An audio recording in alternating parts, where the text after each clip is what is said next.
Bonjour et bienvenue dans Algérie Tomorrow. Nous sommes à Inguezam, à la frontière avec le Niger. Ce chantier, c'est le dernier tronçon de la partie algérienne de la route transsaharienne, aussi surnommée route de l'unité africaine. Elle est couplée d'un câble de fibre optique. Allez, on va voir ça. Imaginez il y a plus de 50 ans, la route transsaharienne est aujourd'hui presque terminée. Longue de près de 5000 km entre Alger et Lagos au Nigeria, elle s'inscrit dans un projet de réseau routier reliant 6 pays africains visant à renforcer l'intégration régionale et promouvoir les échanges entre le nord et le sud du Sahara.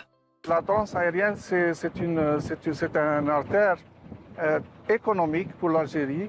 Dans le cadre du libre commerce, ça sera des retombées économiques d'abord et également sociales pour toute la population qui est en train d'attendre beaucoup de cette politique. Globalement, les citoyens d'Inguezam voient d'un bon œil ce tronçon de 7 km qui est la dernière tranche de la route de l'unité africaine aux frontières du Niger. Ce chantier est fait aux normes internationales. Des dunes du Sahara au relief des hauts plateaux jusqu'à la capitale Alger.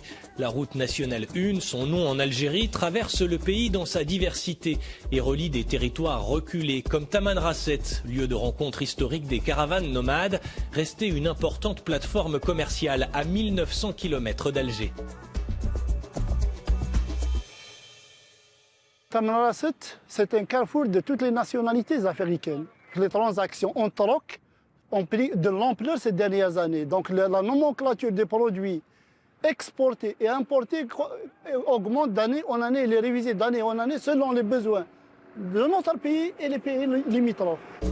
Face à cet afflux de marchandises, les tronçons existants sont modernisés.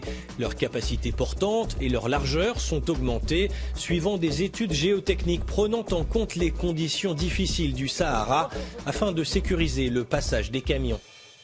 La RN1, c'est la veine principale entre l'Europe et l'Afrique du Nord. Sans la RN1, on y cuit, si on peut dire.